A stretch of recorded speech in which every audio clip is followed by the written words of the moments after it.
ಶ್ರೀ ಗುರುಭ್ಯೋ ನಮಃ.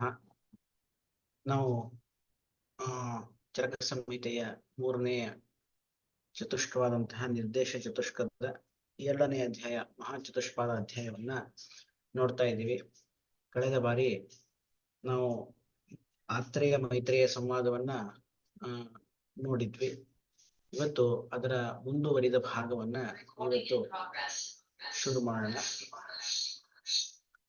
ಇದಂ ಚ ನಃ ಪ್ರತ್ಯಕ್ಷಂ ಯದ್ ಅನಾತುರೇಣ ಭೇಷಜೇನ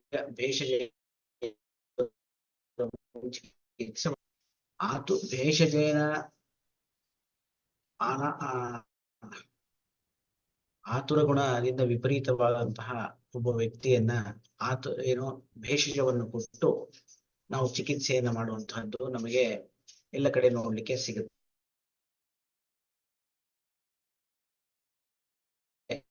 ನಿರ್ದ್ರವ ಅಲ್ಲಿ ಅದನ್ನೇನ್ ಮಾಡ್ತೀವಿ ನಾವು ಅಕ್ಷಾಮದಿಂದ ದ್ರವದಿಂದ ನಾವು ಅಲ್ಲಿ ಚಿಕಿತ್ಸೆ ಮಾಡ್ತೀವಿ.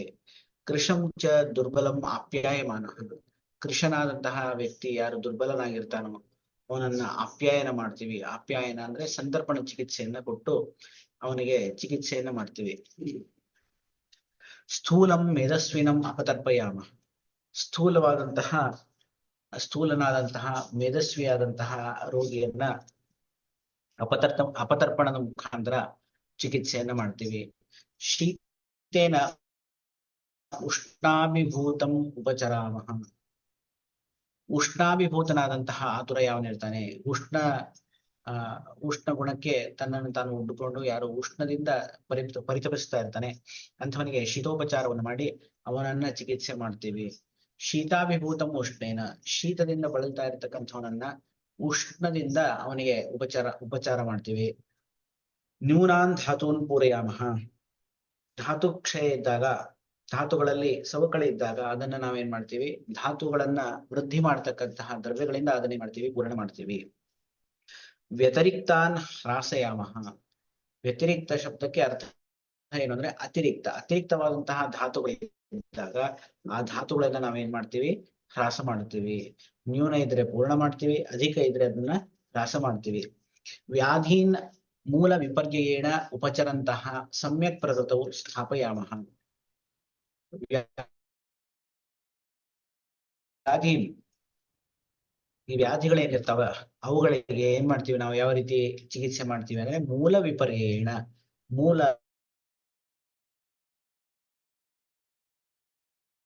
ಅಂದ್ರೆ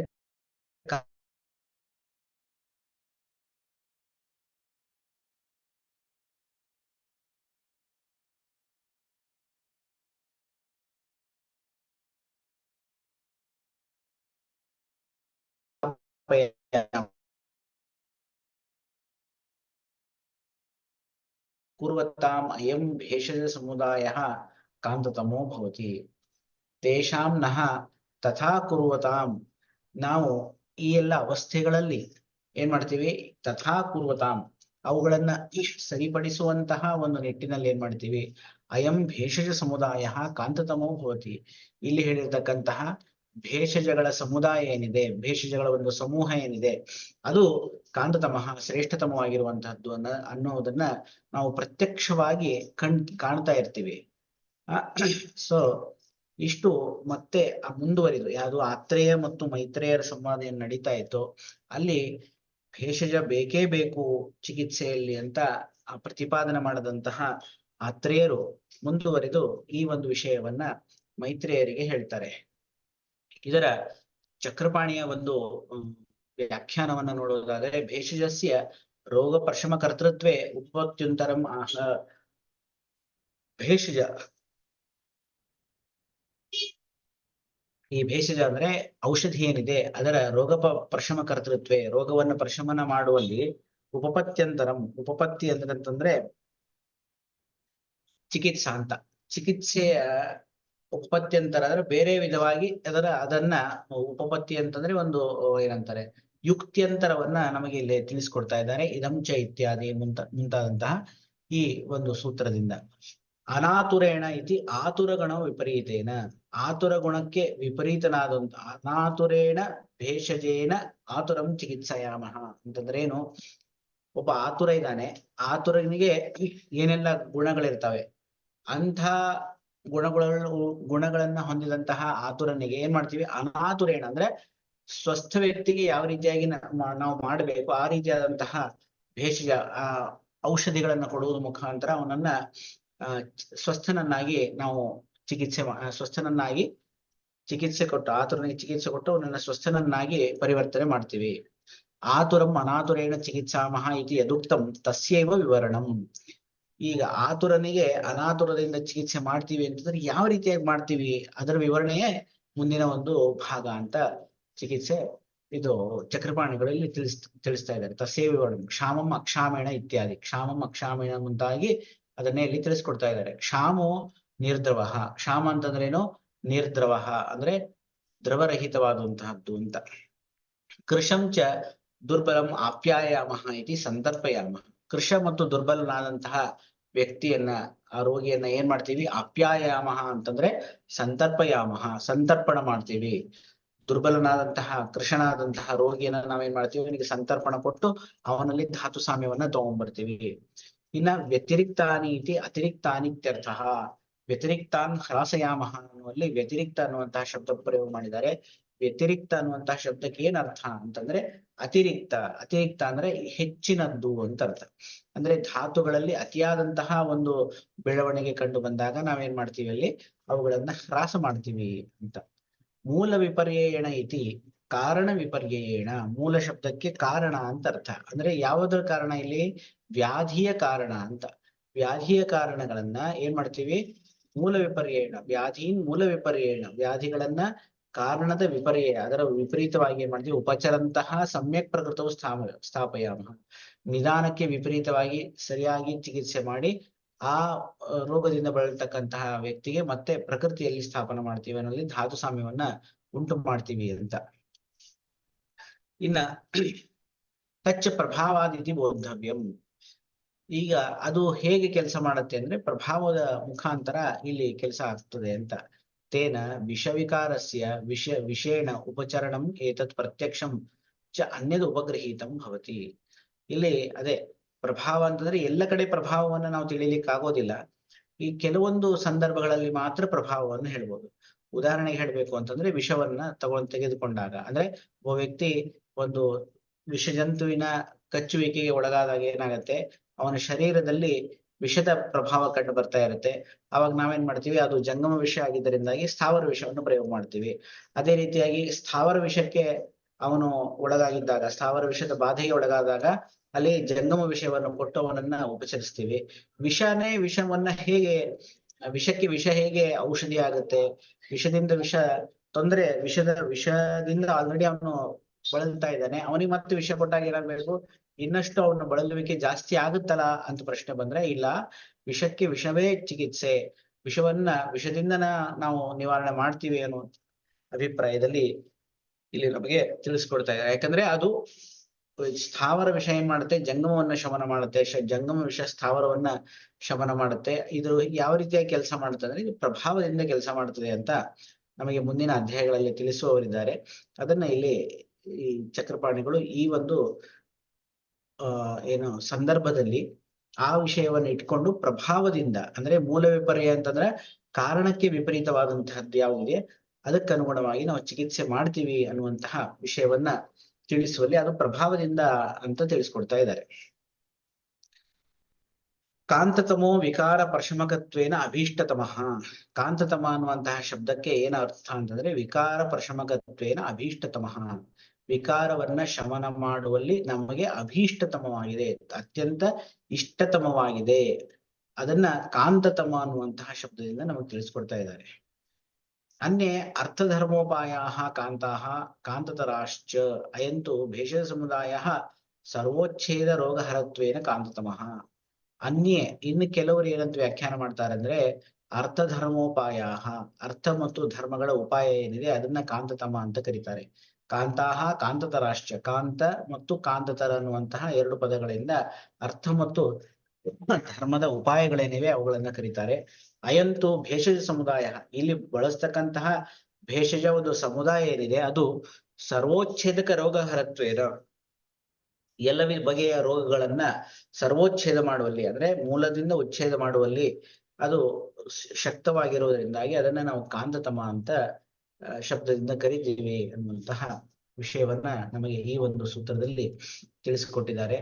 ಇನ್ನು ಮುಂದಿನ ಒಂದು ಸೂತ್ರವನ್ನು ನೋಡ್ಬೇಕು ಅಂದ್ರೆ ಇಲ್ಲಿ ಭವಂತಿ ಚಾತ್ರ ಅಂತ, ಇಲ್ಲಿ ಎಲ್ಲೆಲ್ಲಿ ಭವತಿ ಚಾತ್ರ, ಭವತಶ್ಚಾತ್ರ, ಭವಂತಿ ಚಾತ್ರ ಅಂತ ಏನ ಈ ಒಂದು ಶೀರ್ಷಿಕೆ ಅಡಿಯಲ್ಲಿ ಶ್ಲೋಕಗಳನ್ನು ಕೊಡ್ತಾರೋ ಅದು ಗದ್ಯೋಕ್ತವಾದಂತಹ ವಿಷಯವನ್ನ ಪದ್ಯದಲ್ಲಿ ಸಂಗ್ರಹ ಮಾಡಿ ನಮಗೆ ಕೊಡ್ತಾ ಇರ್ತಾರೆ. ಸೊ ಇಲ್ಲಿ ಹಿಂದೆ ಹೇಳಿರುವಂತಹ ವಿಷಯವನ್ನ ಮತ್ತೆ ಇಲ್ಲಿ ಸಂಗ್ರಹ ಮಾಡಿ ಹೇಳ್ತಾ ಇದ್ದಾರೆ. ಸಾಧ್ಯಾಸಾಧ್ಯ ವಿಭಾಗಜ್ಞೋ ಜ್ಞಾನಪೂರ್ವಂ ಚಿಕಿತ್ಸಕಃ ಕಾಲೇ ಚಾರಭತೆ ಕರ್ಮ ಯತ್ತತ್ ಸಾಧಯತಿ ಧ್ರುವಂ ಅರ್ಥವಿದ್ಯಾ ಯಶೋಹಾನಿ ಉಪಕ್ರೋಶಂ ಅಸಂಗ್ರಹಂ ಪ್ರಾಪ್ನುಯಾತ್ ನಿಯತಂ ವೈದ್ಯೋ ಯೋ ಸಾಧ್ಯಂ ಸಮುಪಾಚರೇತ್. ಸಾಧ್ಯ ಅಸಾಧ್ಯ ವಿಭಾಗಜ್ಞ, ಸಾಧ್ಯ ಮತ್ತು ಅಸಾಧ್ಯ, ಯಾವ ವ್ಯಾಧಿಗಳು ಸಾಧ್ಯ ಇದೆ, ಯಾವ ಅವಸ್ಥೆಗಳು ಸಾಧ್ಯ ಇದೆ, ಮತ್ತೆ ಯಾವ ವ್ಯಾಧಿಗಳು ಅಸಾಧ್ಯ, ಯಾವ ಅವಸ್ಥೆಗಳು ಅಸಾಧ್ಯ, ಈ ರೀತಿಯಾಗಿ ಸಾಧ್ಯ ಅಸಾಧ್ಯ ವಿಭಾಗಜ್ಞ, ಒಂದು ವ್ಯಾಧಿಯ ಸಾಧ್ಯ ಮತ್ತು ಅಸಾಧ್ಯ ಸ್ಥಿತಿಗಳನ್ನ ತಿಳಿದಂತಹ ವೈದ್ಯ ಏನ್ ಮಾಡ್ತಾನೆ, ಜ್ಞಾನಪೂರ್ವಂ ಚಿಕಿತ್ಸಕಃ ಕಾಲೇ ಕರ್ಮಂ ಚ ಆರಭತೆ,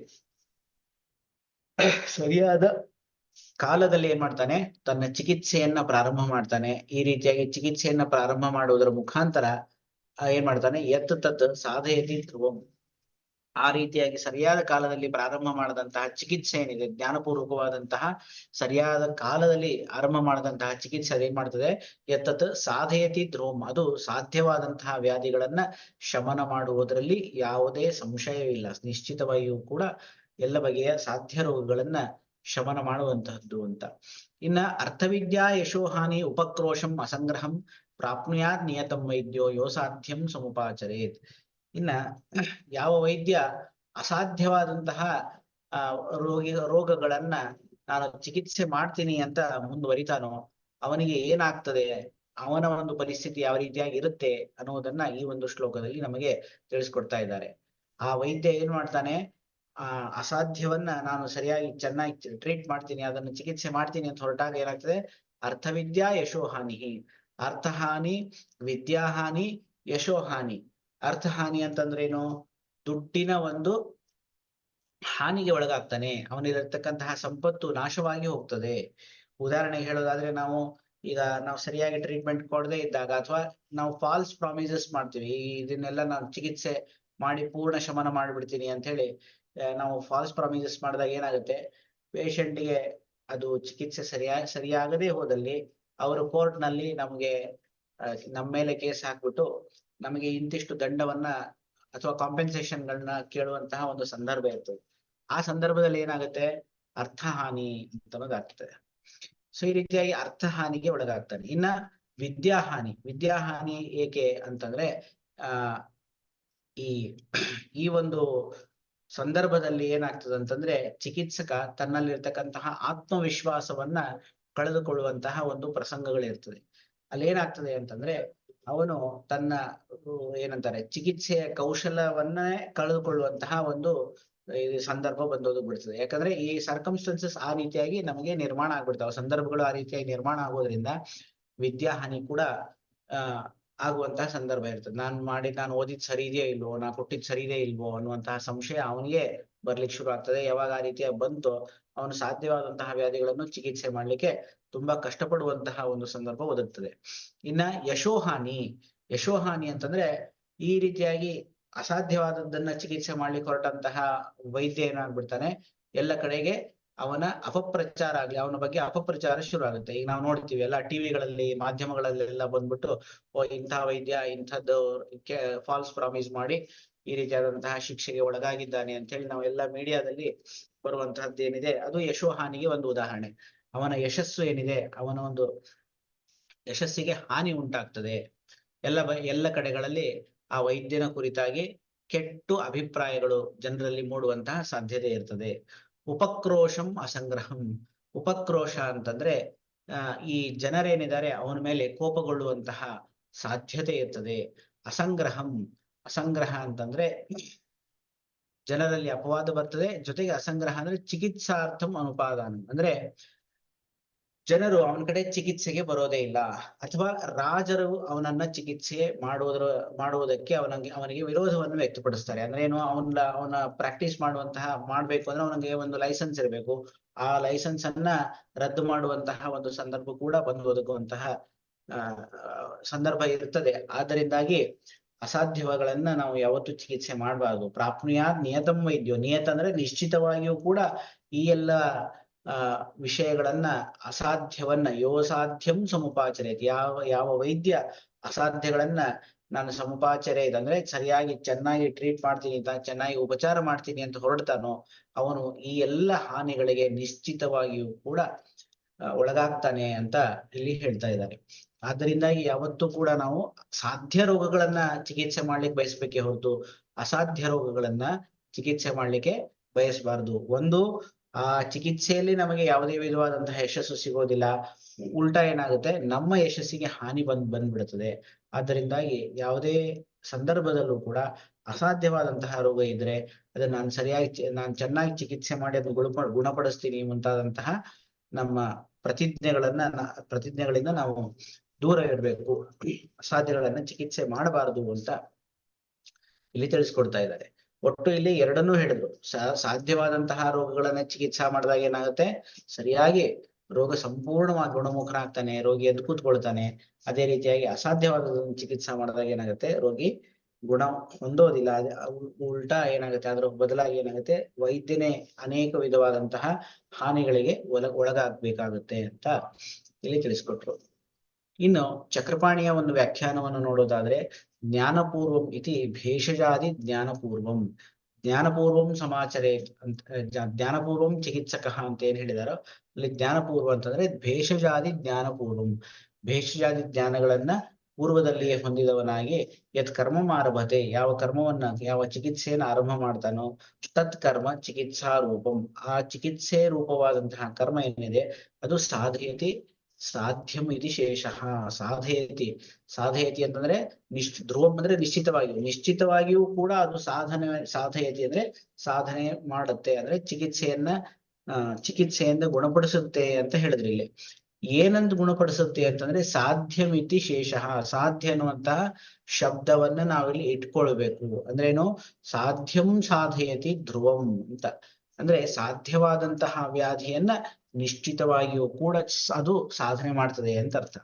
ಅಸಾಧ್ಯವನ್ನ ಸಾಧನೆ ಮಾಡುತ್ತೆ ಅಂತ ಅರ್ಥ ಅಲ್ಲ, ಸಾಧ್ಯವಾದಂತಹ ವ್ಯಾಧಿಯನ್ನ ಸಾಧನೆ ಮಾಡ್ತದೆ ಅನ್ನೋದನ್ನ ಇಲ್ಲಿ ನಾವು ಸಾಧ್ಯ ಅನ್ನುವಂತಹ ಶಬ್ದವನ್ನು ಇಟ್ಕೊಂಡಾಗ ಅದು ಸರಿಗೆ ಹೊಂದುತ್ತೆ. ಅಸಾಧ್ಯ ವ್ಯಾಧವು ನ ಪ್ರಯತಿತವ್ಯಂ ಇತಿ ಶಿಕ್ಷಯತಿ. ಇನ್ನು ಅಸಾಧ್ಯವಾದಂತಹ ವ್ಯಾಧಿಯಲ್ಲಿ ನಾವು ನಮ್ಮ ಪ್ರಯತ್ನವನ್ನ ಇಡಬಾರದು, ಅದನ್ನ ಕೂಡ ಇಲ್ಲಿ ನಮಗೆ ಶಿಕ್ಷಯತಿ, ಅದರ ಶಿಕ್ಷಣವನ್ನ ನಮಗೆ ಇಲ್ಲಿ ಕೊಡ್ತಾ ಇದ್ದಾರೆ. ಅರ್ಥ ಇತ್ಯಾದಿ ಶ್ಲೋಕವನ್ನ ಹೇಳೋದ್ರ ಮುಖಾಂತರ, ಅರ್ಥವಿದ್ಯಾ ಯಶೋಹಾನಿ ಈ ಒಂದು ಶ್ಲೋಕದ ಮುಖಾಂತರ ನಮಗೆ ಅಸಾಧ್ಯ ವ್ಯಾಧಿಯಲ್ಲಿ ನಾವು ಪ್ರಯತ್ನವನ್ನ ಮಾಡಬಾರ್ದು, ನಮ್ಮ ಪ್ರಯತ್ನ ಅಲ್ಲಿ ಇರಬಾರ್ದು ಅಂತ ತಿಳಿಸ್ಕೊಡ್ತಾ ಇದ್ದಾರೆ. ಇನ್ನ ಅರ್ಥ ಅಂದ್ರೆ ಅರ್ಥಲಾಭ, ಹಾನಿ ಕ್ಷತಿ. ಅರ್ಥ ಅಂದ್ರೆ ಅರ್ಥಲಾಭ, ನಿಮ್ಗೆ ದುಡ್ಡು ಏನ್ ಬರ್ತಿತ್ತೋ ಅದರ ಹಾನಿ ಆಗತ್ತೆ. ಹಾನಿ ಅಂತಂದ್ರೆ ಕ್ಷತಿ, ದುಡ್ಡಿನ ಹಾನಿ ಆಗತ್ತೆ. ಉಪಕ್ರೋಶ ಅಂತಂದ್ರೆ ಜನಾಪವಾದ. ಉಪಕ್ರೋಶ ಶಬ್ದದಿಂದ ಏನ್ ಅರ್ಥ ಆಗ್ತದೆ, ಜನಾಪವಾದ ಅಂತ ಅಂದ್ರೆ ಜನರಲ್ಲಿ ನಮ್ಮ ಬಗೆಗೆ, ವೈದ್ಯನ ಬಗೆಗೆ ಅಪವಾದವು ಮೂಡ್ತದೆ, ಅವನು ಸರಿಯಾಗಿ ಚಿಕಿತ್ಸೆ ಮಾಡೋದಿಲ್ಲ ಅಂತ ಅಪವಾದ ಮೂಡ್ತದೆ. ಯದ್ಯಪಿ ಅವನು ಸುಖ ಸಾಧ್ಯವಾದಂತಹ ರೋಗಗಳಲ್ಲಿ ಸರಿಯಾಗಿ ಚಿಕಿತ್ಸೆ ಮಾಡುವವನಾಗಿರ್ತಾನೆ, ಆದ್ರೆ ಅವನು ಅಸಾಧ್ಯವನ್ನು ಚಿಕಿತ್ಸೆ ಮಾಡ್ಲಿಕ್ಕೆ ಹೋಗಿ ಏನಾಗ್ತಾನೆ, ಜನರ ಅಪವಾದಕ್ಕೆ ಗುರಿಯಾಗುವಂತಹ ಸಂದರ್ಭ ಬರುತ್ತದೆ. ಅಸಂಗ್ರಹ ಚಿಕಿತ್ಸಾರ್ಥಂ ಅನುಪಾದಾನಂ. ಅಸಂಗ್ರಹ ಶಬ್ದಕ್ಕೆ ಏನರ್ಥ, ಚಿಕಿತ್ಸಾರ್ಥಂ ಅನುಪಾದಾನಂ, ಚಿಕಿತ್ಸೆಗೋಸ್ಕರ ಇವನನ್ನ ಯಾರು ಉಪಾದಾನ ಅಂದ್ರೆ ಸ್ವೀಕಾರ ಮಾಡೋದಿಲ್ಲ, ಅಂದ್ರೆ ಇವನ ಹತ್ತಿರ ಯಾರು ಚಿಕಿತ್ಸೆಗೆ ಬರೋದಿಲ್ಲ. ಎಲ್ಲ ಕಡೆಗೆ ಇವನ ಬಗ್ಗೆ ಅಪವಾದ ಬಂದಾಗ ಏನಾಗ್ತದೆ, ಯಾರು ಇವನ ಹತ್ರ ಚಿಕಿತ್ಸೆಗೆ ಹೋಗೋದಿಲ್ಲ ಅಂತ ಅರ್ಥ. ಅಸಂಗ್ರಹ ಶಬ್ದದಿಂದ ಯಾರು ಇವನನ್ನ ಚಿಕಿತ್ಸೆಗೋಸ್ಕರ ಶ್ರೇಷ್ಠನಾದಂತಹ ವ್ಯಕ್ತಿ ಅಂತ ಕನ್ಸಿಡರ್ ಮಾಡೋದೇ ಇಲ್ಲ. ಯದಿವ ಅಸಂಗ್ರಹ ಅಸದ್ಗ್ರಹ ಇದು ಪಾಠ. ಇನ್ನ ಅಸಂಗ್ರಹಂ ಅನ್ನೋದ್ರ ಬದಲಾಗಿ ಅಸದ್ಗ್ರಹ ಅನ್ನುವಂತಹ ಪಾಠವು ಕೂಡ ಇಲ್ಲಿ ನಮಗೆ ಕೇಳಿ ಬರ್ತದೆ. ಅಲ್ಲಿ ಅಸದ್ಗ್ರಹ ಶಬ್ದಕ್ಕೆ ಏನರ್ಥ ಅಂತಂದ್ರೆ ತದಾಚ ಅಸದ್ಗ್ರಹೋ ರಾಜದಂಡೇನ ಅಸತ್ಪುರುಷೈ ಚಾಂಡಾಲಾದಿಭಿ ಗ್ರಹಣಂ. ಅಸದ್ಗ್ರಹ ಅಂತಂದ್ರೆ ರಾಜರು ಏನ್ ಮಾಡ್ತಾರೆ, ಇವನನ್ನ ದಂಡಕ್ಕೆ ಒಳಪಡಿಸ್ತಾರೆ, ಯಾರೋ ವೈದ್ಯನನ್ನ. ಆವಾಗ ಏನಾಗತ್ತೆ, ರಾಜಪುರುಷರಾದಂತಹವರು ಚಾಂಡಾಲಾದಿಗಳು ಅವ್ರು ಬಂದ್ ಏನ್ ಮಾಡ್ತಾರೆ, ಇವನನ್ನ ಬಂಧನ ಮಾಡ್ಕೊಂಡು ಹೋಗ್ತಾರೆ. ಅಂದ್ರೆ ಅವರ ಬಂಧನಕ್ಕೆ ಇವನು ಒಳಗಾಗ್ತಾನೆ ಅನ್ನೋದು ಅಸದ್ಗ್ರಹ ಅನ್ನುವಂತ ಶಬ್ದ ನಮ್ಗೆ ತಿಳಿಸ್ಕೊಡ್ತದೆ. ಒಟ್ಟಾರೆ ಏನ್ ಹೇಳ್ದಂಗಾಯ್ತು, ಸರಿಯಾದಂತಹ ಕಾಲದಲ್ಲಿ ಎಲ್ಲಾ ರೋಗವನ್ನ ಮತ್ತು ಔಷಧಿಗಳನ್ನ ತಿಳಿದಂತಹ ವೈದ್ಯ ಸರಿಯಾದ ಕರ್ಮವನ್ನ, ಸರಿಯಾದ ಚಿಕಿತ್ಸೆಯನ್ನ ಪ್ರಾರಂಭ ಮಾಡಿದ್ದೇ ಆದಲ್ಲಿ ರೋಗಿ ರೋಗದಿಂದ ಸಂಪೂರ್ಣ ಗುಣಮುಖನಾಗಿ ಸ್ವಸ್ಥನಾಗ್ತಾನೆ. ಅದೇ ರೀತಿಯಾಗಿ ಅಸಾಧ್ಯವನ್ನು ಚಿಕಿತ್ಸೆ ಮಾಡ್ಲಿಕ್ಕೆ ಹೊರಟ್ರೆ ರೋಗ ಅರ್ಥ, ವಿದ್ಯಾ, ಯಶಸ್ಸು, ಆಮೇಲೆ ಜನರ ಆಕ್ರೋಶಕ್ಕೆ, ಜನರಲ್ಲಿ ಅಪವಾದವನ್ನು ಹೊಂದುವಂತಹದ್ದು, ರಾಜರಿಂದ ದಂಡಕ್ಕೆ ಒಳಗಾಗುವಂತಹ ಎಲ್ಲ ಬಗೆಯ ಹಾನಿಗಳಿಗೆ ಒಳಗಾಗ್ತಾನೆ. ಅದರಿಂದಾಗಿ ಅಸಾಧ್ಯವನ್ನು ಚಿಕಿತ್ಸೆ ಮಾಡಬಾರ್ದು, ಅದೇ ರೀತಿಯಾಗಿ ಸಾಧ್ಯವನ್ನ ಚಿಕಿತ್ಸೆ ಮಾಡದೇ ಇರಬಾರ್ದು ಅಂತ ಅನ್ನುವಂತಹ ವಿಷಯವನ್ನ ಈ ಎರಡು ಸೂತ್ರಗಳಲ್ಲಿ ನಮಗೆ ತಿಳಿಸ್ಕೊಡ್ತಾ ಇದ್ದಾರೆ.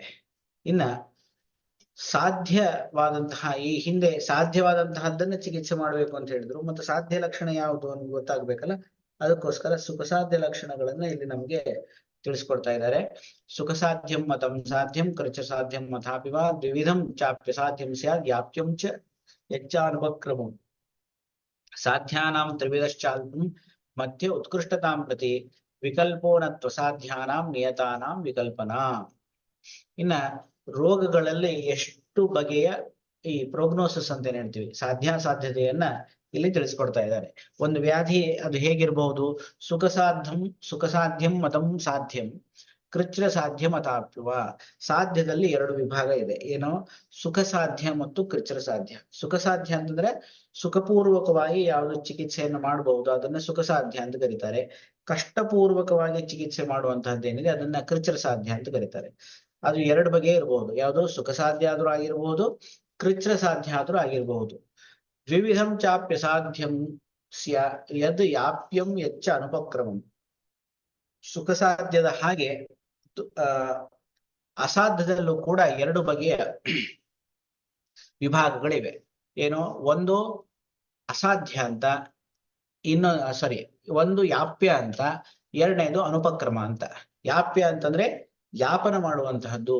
ರೋಗಿಯ ಆಯುಸ್ಸು ಶೇಷ ಇದ್ದಾಗ ಏನ್ ಮಾಡ್ತೀವಿ ನಾವು, ಅದನ್ನ ಯಾಪನ ಮಾಡ್ತಾ ಹೋಗ್ತೀವಿ. ಯಾಪನ ಅಂತಂದ್ರೆ ಅದು ಅವನ ಜೀವನ ಪರ್ಯಂತ ಪಥ್ಯಗಳನ್ನ, ಔಷಧಿಗಳನ್ನ ಸೇವನೆ ಮಾಡಿ ಅವನೇನ್ ಮಾಡ್ಬೇಕು, ಆ ರೋಗವನ್ನ ಹಾಗೆ ಮುಂದೆ ತಳ್ತಾ ಹೋಗುವಂತಹದ್ದೇನಿದೆ ಅದನ್ನ ಯಾಪ್ಯ ಅಂತ ಕರಿತೀವಿ. ಅದೇ ರೀತಿಯಾಗಿ ಅನುಪಕ್ರಮ ಅಂತಂದ್ರೆ ಯಾವುದನ್ನ ಸರ್ವಥಾ ಚಿಕಿತ್ಸೆ ಮಾಡ್ಲಿಕ್ಕೆ ಆಗೋದಿಲ್ವೋ ಅದನ್ನ ಅನುಪಕ್ರಮ ಅಂತ ಕರಿತೀವಿ. ಸೊ ಒಟ್ಟು ಅಸಾಧ್ಯದಲ್ಲಿ ಎರಡು ಭೇದ, ಸಾಧ್ಯದಲ್ಲಿ ಎರಡು ಭೇದ. ಸಾಧ್ಯದಲ್ಲಿ ಸುಖ ಸಾಧ್ಯ ಮತ್ತು ಕೃಚ್ರ ಸಾಧ್ಯ ಅಂತ ಎರಡು ಭೇದ, ಅಸಾಧ್ಯದಲ್ಲಿ ಯಾಪ್ಯ ಮತ್ತು ಅನುಪಕ್ರಮ ಬಗೆಯಿಂದ ಎರಡು ಭೇದಗಳನ್ನ ನಮಗಿಲ್ಲಿ ತಿಳಿಸ್ಕೊಡ್ತಾ ಇದ್ದಾರೆ. ಸಾಧ್ಯಾನಾಂ ತ್ರಿವಿಧಶ್ಚಾಲ್ಪಂ ಮಧ್ಯ ಉತ್ಕೃಷ್ಟತಾಂ ಪ್ರತಿ ವಿಕಲ್ಪೋ. ಇನ್ನು ಸಾಧ್ಯದಲ್ಲೂ ಕೂಡ ಮತ್ತೆ ಮೂರು ಬಗೆಯ ವಿಕಲ್ಪಗಳನ್ನು ಮಾಡ್ತಾ ಇದ್ದಾರೆ. ಅಲ್ಪ ಸಾಧ್ಯ, ಮಧ್ಯ ಸಾಧ್ಯ, ಉತ್ಕೃಷ್ಟ ಸಾಧ್ಯ ಅಂತ ಮೂರು ವಿಧವಾಗಿ ವಿಕಲ್ಪ ಮಾಡಿದ್ರು. ಮತ್ತೆ ನತ್ವಸಾಧ್ಯಾನಾಂ ನಿಯತಾನಾಂ ವಿಕಲ್ಪನಾ. ಅಸಾಧ್ಯದಲ್ಲಿ ಯಾವುದೇ ಬಗೆಯ ಈ ರೀತಿಯಾದಂತಹ ವಿಕಲ್ಪನೆಗಳು ಇಲ್ಲ, ಯಾವುದೇ ಭೇದಗಳು ಇಲ್ಲ, ಅದನ್ನ ಕ್ಲಾಸಿಫೈ ಮಾಡ್ಲಿಕ್ಕೆ ಹೋಗೋದಿಲ್ಲ. ಯಾಕೆಂದ್ರೆ ಅಸಾಧ್ಯ ಅಂದ್ರೆ ಅಸಾಧ್ಯ ಅಷ್ಟೇ. ಅದರಲ್ಲಿ ಸುಖ, ಕೃಚ್ರತಮ ಆ ತರ ಇಲ್ಲ. ಅಲ್ಲಿ ಅಸಾಧ್ಯ ಅಂದ್ರೆ ಅಸಾಧ್ಯ ಅಷ್ಟೇ, ಅದನ್ನ ಚಿಕಿತ್ಸೆ ಮಾಡ್ಲಿಕ್ಕೆ ಆಗೋದಿಲ್ಲ ಅಂದ್ರೆ ಆಗೋದಿಲ್ಲ. ಆದ್ರೆ ಸುಖ ಸಾಧ್ಯದಲ್ಲಿ ಆ ತರ ಅಲ್ಲ. ಸುಖ ಸಾಧ್ಯದಲ್ಲಿ ಏನಂತಂದ್ರೆ ಅಲ್ಪ ಬಲದಿಂದ ಅಲ್ಪ ಚಿಕಿತ್ಸೆಯಿಂದ ಸಾಧ್ಯವಾಗುವಂತಹದ್ದು, ಮಧ್ಯಬಲದ ಚಿಕಿತ್ಸೆಯಿಂದ ಸಾಧ್ಯ ಆಗುವಂತಹದ್ದು, ಸ್ವಲ್ಪ ಕೃಚ್ರವಾದಂತಹ ಕಂಡೀಷನ್ಗಳೇ ಕಷ್ಟತರವಾದಂತಹ ಉಪಾಯಗಳಿಂದ ಸಾಧ್ಯವಾಗುವಂತಹದ್ದು ಅಂತ ಅಲ್ಲಿ ವಿಭಾಗ ಮಾಡಿದ್ರು. ಆದ್ರೆ ಅಸಾಧ್ಯದಲ್ಲಿ ಯಾವುದೇ ವಿಭಾಗವನ್ನ ಇಲ್ಲಿ ಹೇಳ್ತಾ ಇಲ್ಲ. ಚಕ್ರಪಾಣಿಯ ವ್ಯಾಖ್ಯಾನವನ್ನು ನೋಡೋದಾದ್ರೆ ಸಾಧ್ಯ ಪ್ರವೃತ್ತಿ ಉಕ್ತ. ಸಾಧ್ಯದಲ್ಲಿ ಏನಾಗಿದೆ, ಅಲ್ಲಿ ಪ್ರವೃತ್ತಿಯನ್ನ ಹೇಳ್ತಾ ಇದ್ದಾರೆ. ಪ್ರವೃತ್ತಿ ಅಂದ್ರೆ ನಾವು ಚಿಕಿತ್ಸೆ ಮಾಡಬೇಕು ಅಂತ, ನಮ್ಮ ಚಿಕಿತ್ಸೆಯಲ್ಲಿ ನಾವು ತೊಡಗುವಂತಹದ್ದನ್ನ ಪ್ರವೃತ್ತಿ ಅಂತ ಕರೀತಾರೆ. ಅಸಾಧ್ಯ ನಿವೃತ್ತಿಶ್ಚ. ಅಸಾಧ್ಯದಲ್ಲಿ ನಾವೇನ್ ಮಾಡ್ಬೇಕು, ಯಾವುದೇ ರೀತಿಯಿಂದ ಅಲ್ಲಿ ತೊಡಗಬಾರದು. ಅಲ್ಲಿ ನಾವು ನಮ್ಮನ್ನು ನಾವು ಆ ಚಿಕಿತ್ಸೆಯಿಂದ ದೂರ ಇಟ್ಕೊಳ್ಬೇಕು, ನಿವೃತ್ತಿ ಮಾಡ್ಕೊಳ್ಬೇಕು ಅಂತ ಹೇಳ್ತಾ ಇದ್ದಾರೆ. ತೇನ ಸಾಧ್ಯ ಅಸಾಧ್ಯಯೋ ಭೇದ ಕಥನ ಪೂರ್ವಕಂ ಲಕ್ಷಣಂ ವಕ್ತುಂ ಆಹ. ಸಾಧ್ಯ ಮತ್ತು ಅಸಾಧ್ಯಗಳಲ್ಲಿ ಭೇದವನ್ನ ಹೇಳುವುದರ ಮುಖಾಂತರ ಅವುಗಳ ಲಕ್ಷಣವನ್ನು ಕೂಡ ನಮಗೆ ಇಲ್ಲಿ ತಿಳಿಸ್ಕೊಡ್ತಾ ಇದ್ದಾರೆ. ಸುಖ ಸಾಧ್ಯಂ ಇತ್ಯಾದಿ. ಸುಖ ಸಾಧ್ಯ ಅನ್ನುವಂತಹ ಈ ಒಂದು ಶ್ಲೋಕದ ಮುಖಾಂತರ ನಮಗೆ ತಿಳಿಸ್ಕೊಡ್ತಾ ಇದ್ದಾರೆ. ಅಕಿಂಚಿತ್ ಕರತ್ವೇನ ಅವಿದ್ಯಮಾನ ಉಪಕ್ರಮೋ ಯಸ್ಯ ತದನುಪಕ್ರಮಂ. ಅನುಪಕ್ರಮ ಅಂತ ಹೇಳಿದ್ರು ಇಲ್ಲಿ ಎಲ್ಲೇ ಯಚ್ಚಾನುಪಕ್ರಮಂ ಅಂತ ಹೇಳಿ. ಅನುಪಕ್ರಮ ಶಬ್ದಕ್ಕೆ ಏನ್ ಅರ್ಥ ಅಂತಂದ್ರೆ ಅಕಿಂಚಿತ್ ಕರತ್ವೇನ ಅವಿದ್ಯಮಾನ ಉಪಕ್ರಮ. ಅಕಿಂಚಿತ್ ಕರ ಅಂದ್ರೆ ನಾವು ಏನೂ ಮಾಡ್ಲಿಕ್ಕೆ ಆಗೋದಿಲ್ಲ, ಏನೂ ಮಾಡ್ಲಿಕ್ಕೆ ಆಗೋದಿಲ್ಲ, ಆದ್ದರಿಂದಾಗಿ ಯಾವುದೇ ಚಿಕಿತ್ಸೆಯ ವಿಧಾನ ಇಲ್ಲಿ ಇಲ್ಲದೆ ಇರೋದ್ರಿಂದ ಅದನ್ನ ಅನುಪಕ್ರಮ ಅಂತ ಕರೆದು. ಅಕಿಂಚಿತ್ ಕರತ್ವೇನ ನಾವು ಏನೂ ಮಾಡ್ಲಿಕ್ಕೆ ಆಗೋದಿಲ್ಲ, ಆದ್ರಿಂದ ಅವಿದ್ಯಮಾನ ಉಪಕ್ರಮ ಯಾವುದೋ ಅದು ಅನುಪಕ್ರಮ ಅಂತ. ಉಪಕ್ರಮ ಯಾವುದಕ್ಕೆ ವಿದ್ಯಮಾನ ಇಲ್ಲ, ಉಪಕ್ರಮ ಚಿಕಿತ್ಸೆ, ಚಿಕಿತ್ಸೆ ಯಾವುದಕ್ಕೆ ಇಲ್ಲವೋ ಅದನ್ನ ನಾವೇನು ಕರಿತೀವಿ, ಅನುಪಕ್ರಮ ಅಂತ ಕರಿತೀವಿ. ಯಾಪ್ಯಂ ತು ಅನುಪಕ್ರಮಂ ನ ಭವತಿ. ಇನ್ನ ಯಾಪ್ಯ ವಿಧಾನ ಇದೆ, ಯಾಪ್ಯ ಅನ್ನುವಂತಹ ಭೇದ ಇದೆ ಅಸಾಧ್ಯದಲ್ಲಿ. ಮತ್ತೆ ಅಲ್ಲಿ ನಾವು ಚಿಕಿತ್ಸೆ ಕೊಟ್ಟು ಅವನು ಆಯುಷ್ ಶೇಷ ಇದೆ, ವ್ಯಾಧಿ ಅಸಾಧ್ಯ ಇದೆ, ಅಲ್ಲಿ ನಾವು ಚಿಕಿತ್ಸೆ ಕೊಟ್ಟು ಅವನ ಜೀವನ ಪರ್ಯಂತ ನಾವು ಅವನಿಗೆ ಚಿಕಿತ್ಸೆ ಮಾಡ್ತಾ ಇರ್ತೀವಲ್ವಾ ಪಥ್ಯಗಳಿಂದ ಔಷಧಿಗಳಿಂದ ಅಂತಂದ್ರೆ ಅದು ಅಲ್ಲಿ ಉಪಕ್ರಮ ಅಂತ ಅನ್ನೋದು ಆಗೋದಿಲ್ಲ. ಯಾಪನ ಕರ್ತೃತ್ವೇನ ಕಿಂಚಿತ್ ಕರತ್ವಾತ್. ಅಲ್ಲಿ ಯಾಪನ ಮಾಡ್ಬೇಕಾಗಿದೆ, ಅದರಿಂದಾಗಿ ಅಲ್ಲಿ ಏನ್ ಮಾಡ್ತೀವಿ, ಅಕಿಂಚಿತ್ ಕರ ಅಲ್ಲ, ಅದು ಕಿಂಚಿತ್ ಕರ. ಅದು ಅಂದ್ರೆ ಸ್ವಲ್ಪ ಏನೋ ಚಿಕಿತ್ಸೆಯನ್ನ ನಾವು ಇಲ್ಲಿ ಕೊಡ್ತಾ ಇರ್ತೀವಿ ಅಂತ. ಸಂಪೂರ್ಣವಾಗಿ ಅಲ್ಲಿ ಗುಣಮುಖರನ್ನಾಗಿ ನಾವು ಮಾಡ್ಲಿಕ್ಕೆ ಆಗೋದಿಲ್ಲ, ಕ್ಯೂರ್ ಅಂತ ಆಗೋದಿಲ್ಲ. ಆದ್ರೆ ಅಲ್ಲಿ ಏನ್ ಮಾಡ್ತೀವಿ ನಾವು, ಸುಮ್ನೆ ಅವರು ಬದುಕಿರೋವರೆಗೂ ಔಷಧಿ ಕೊಡ್ತಾ ಇರ್ತೀವಿ ಅಷ್ಟೇ. ತತ್ರ ಉಪಕ್ರಮಸ್ಯ ಅಲ್ಪ ಮಧ್ಯೋತ್ತಮ ಮಧ್ಯ ಉತ್ಕೃಷ್ಟತಾಂ ಪ್ರತಿ ಇತಿ ಅಲ್ಪ ಮಧ್ಯ ಉತ್ಕೃಷ್ಟ ಯೋಗಾದ್ ಇತ್ಯರ್ಥಃ. ಅದೇ ಸುಖ ಸಾಧ್ಯದಲ್ಲಿ ಮತ್ತೆ 3 ಬಗೆಯಲ್ಲಿ ವಿಭಾಗ ಮಾಡಿದ್ರು. ಏನು, ಅಲ್ಪ ಸಾಧ್ಯ, ಮಧ್ಯ ಸಾಧ್ಯ, ಉತ್ಕೃಷ್ಟ ಸಾಧ್ಯ ಅಂತ. ಅಂದ್ರೆ ತತ್ರ ಉಪಕ್ರಮಸ್ಯ ಅಲ್ಪ ಮಧ್ಯ ಉತ್ಕೃಷ್ಟತಾಂ ಪ್ರತಿ ಅನ್ನೋದ್ರಿಂದ ಅಲ್ಪ ಮಧ್ಯಮ ಉತ್ಕೃಷ್ಟ ಯೋಗಾದ್ ಇತ್ಯರ್ಥ. ಅಲ್ಪ ಯೋಗಾತ್, ಮಧ್ಯ ಯೋಗಾತ್, ಉತ್ಕೃಷ್ಟ ಯೋಗಾತ್ ಅಂತ.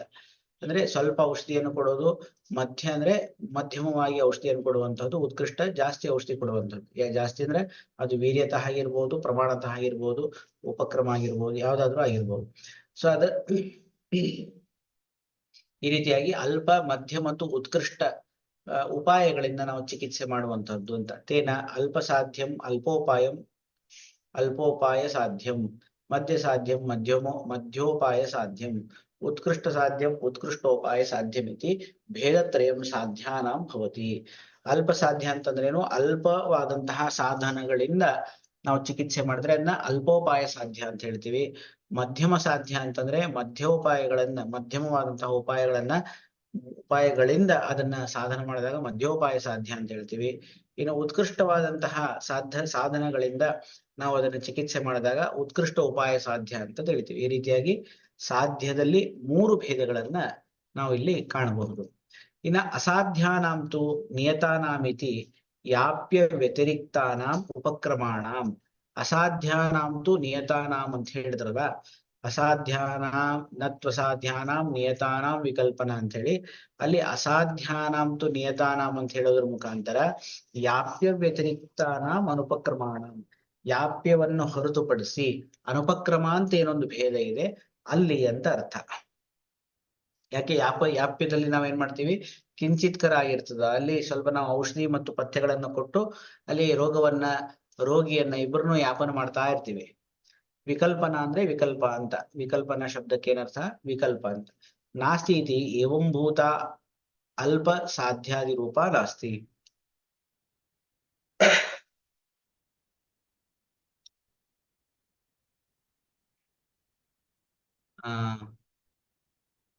ವಿಕಲ್ಪ ನತ್ವಸಾಧ್ಯಾನಾಂ ನಿಯತಾನಾಂ ವಿಕಲ್ಪನಾ ಅಂತಂದ್ರೆ ಅಲ್ಲಿ ನಾಸ್ತಿ ಶಬ್ದಕ್ಕೆ ಏನರ್ಥ ಅಂತಂದ್ರೆ ಅಲ್ಲಿ ಇಲ್ಲ ಅಂತಂದ್ರೆ ಏನರ್ಥ ಅಂತಂದ್ರೆ ಏವಂಭೂತ ಅಲ್ಪ ಸಾಧ್ಯಾದಿ ರೂಪ ನಾಸ್ತಿ. ಈ ಹಿಂದೆ ಹೇಳಿದಂತಹ ಅಲ್ಪ ಸಾಧ್ಯ, ಮಧ್ಯ ಸಾಧ್ಯ, ಅದು ಏನೋ ಉತ್ಕೃಷ್ಟ ಸಾಧ್ಯ ಅನ್ನುವಂತಹ ಏನೋ ಒಂದು ವಿಕಲ್ಪನೆಗಳಿದೆ, ಚಿಕಿತ್ಸೆಯ ಭೇದಗಳಿದೆ, ಅವುಗಳು ಇಲ್ಲಿ ಇಲ್ಲ ಅಂತ ಅರ್ಥ. ಪ್ರಾಣಹರ, ವೈಕಲ್ಯಕರ, ಸದ್ಯ ಪ್ರಾಣಹರ, ಕಾಲಾಂತರ ಪ್ರಾಣಹರತ್ವಾದಿ ಕಲ್ಪನಾ ತು ಅಸಾಧ್ಯಾನಾಂ ಅಸ್ತ್ಯೇವ. ಇನ್ನ ಅಸಾಧ್ಯದಲ್ಲಿ ಮತ್ತೆ ಭೇದಗಳನ್ನ ಹೇಳ್ತಾ ಇದ್ದಾರೆ. ಏನೋ ಪ್ರಾಣಹರ, ಈಗ ನಾವು ಮರ್ಮ ಶಾರೀರದಲ್ಲಿ ನೋಡ್ತೀವಿ, ಸದ್ಯ ಪ್ರಾಣಹರ ಮರ್ಮ, ಆಮೇಲೆ ಕಾಲಾಂತರ ಪ್ರಾಣಹರ್ಮ, ಹರಮರ್ಮ, ವೈಕಲ್ಯಕರ ಮರ್ಮ, ಈ ರೀತಿಯಾಗಿ ಬೇರೆ ಬೇರೆ ಹೇಳ್ತಾ ಹೋಗ್ತೀವಿ. ಆ ರೀತಿಯಾದಂತಹ ಭೇದಗಳು ಇದರಲ್ಲೂ ಕೂಡ ಇದೆ, ಯಾವುದು ಅಸಾಧ್ಯದಲ್ಲೂ ಇದೆ. ಪ್ರಾಣಹರ ಅಂತಂದ್ರೆ ಇಮಿಡಿಯೇಟ್ ಆಗಿ ಪ್ರಾಣ ಹೋಗುವಂತಹ ಸಂದರ್ಭಗಳು ಇರುತ್ತೆ. ವೈಕಲ್ಯಕರ ಅಂತಂದ್ರೆ ನಮ್ಮ ದೇಹದ ಯಾವ್ಯಾವುದೋ ಅಂಗಗಳನ್ನ ವಿಕಲ ಮಾಡುವಂತಹದ್ದು, ಕುಂಠಿತ ಮಾಡುವಂತಹದ್ದು ಇರ್ತದೆ. ಸತ್ಯ ಪ್ರಾಣಹರ ಅಂದ್ರೆ ಇಮಿಡಿಯೇಟ್ ಆಗಿ ಪ್ರಾಣ ಹೋಗುವಂತಹ ಒಂದು ಕಂಡೀಷನ್ ಇರ್ತದೆ. ಕಾಲಾಂತರದಲ್ಲಿ ಪ್ರಾಣ ಹೋಗುವಂತಹ ಇನ್ನೊಂದು ಕಂಡೀಷನ್ ಇರುತ್ತೆ. ಈ ರೀತಿಯಾಗಿ ಅಸಾಧ್ಯದಲ್ಲಿ ಕಲ್ಪನೆಗಳು ಬೇರೆ ಬೇರೆ ಬಗೆಗಳು ಇದ್ದೇ ಇದೆ ಅಂತ ಹೇಳ್ತಾ ಇದ್ದಾರೆ. ಯದಸಾಧ್ಯಂ ತದ ಅಲ್ಪೇನ ಮಧ್ಯೇನ ಚ ಉತ್ಕೃಷ್ಟೇನ ಉಪಾಯೇನ ಅಸಾಧ್ಯಮೇವ. ಇನ್ನ ಈ ರೀತಿಯಾಗಿ ನಾವು ಭೇದ ಮಾಡಿದ್ರೂ ಕೂಡ ಅಲ್ಲಿ ನಾವು ಅಸಾಧ್ಯದಲ್ಲಿ ಯಾವುದೇ ವಿಕಲ್ಪನೆಗಳನ್ನ ಮಾಡ್ಲಿಕ್ಕೆ ಆಗೋದಿಲ್ಲ. ಯಾಕೆಂದ್ರೆ ಅದು ಅಲ್ಪ ಸಾಧ್ಯನೂ ಅಲ್ಲ, ಮಧ್ಯ ಸಾಧ್ಯನೂ ಅಲ್ಲ, ಉತ್ಕೃಷ್ಟ ಸಾಧ್ಯನೂ ಅಲ್ಲ. ಆದ್ದರಿಂದಾಗಿ ಯಾವುದೇ ಬಗೆಯ ಉಪಾಯಗಳನ್ನ ನಾವು ಅಲ್ಲಿ ಮಾಡ್ಲಿಕ್ಕೆ ಆಗದೇ ಇರೋದ್ರಿಂದಾಗಿ ಅಸಾಧ್ಯ ಅಂತ ಅನ್ನೋದು ಅಸಾಧ್ಯ ಅಷ್ಟೇ ಹೊರತು ಅಲ್ಲಿ ಅಲ್ಪ ಮಧ್ಯ ಉತ್ಕೃಷ್ಟ ಅನ್ನುವಂತಹ ಒಂದು ಭೇದ ಅಲ್ಲಿ ಮಾಡ್ಲಿಕ್ಕೆ ಆಗೋದಿಲ್ಲ. ಯಾಪ್ಯ ರೂಪ ಅಸಾಧ್ಯಾನ ತು ಅಲ್ಪೋಪಾಯ ಯಾಪ್ಯತ್ವ ಇತಿ ಭೇದೋ ಅಸ್ತಿಯವ.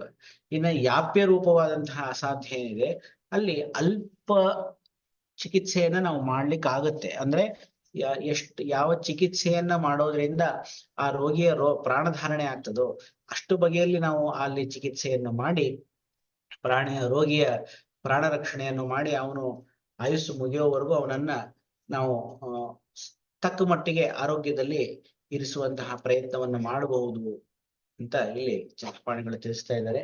ಸೊ ಇಷ್ಟು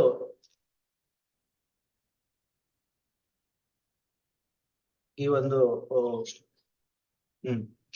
ಈ ರೀತಿ ಇಷ್ಟು ಸುಖ ಸಾಧ್ಯದ ಒಂದು ಸುಖ ಸಾಧ್ಯ ಆಮೇಲೆ ಕೃಚ್ರ ಸಾಧ್ಯ ಒಂದು ಭೇದ ಏನ್ ಮಾಡಿದ್ರು. ಸುಖ ಸಾಧ್ಯ, ಕೃಚ್ರ ಸಾಧ್ಯ, ಯಾಪ್ಯ, ಅನುಪಕ್ರಮ ಈ ರೋಗದ 4 ಸಾಧ್ಯಾಸಾಧ್ಯತೆಗಳನ್ನ ಇಲ್ಲಿ ನಿರೂಪಣೆ ಮಾಡಿದ್ರು.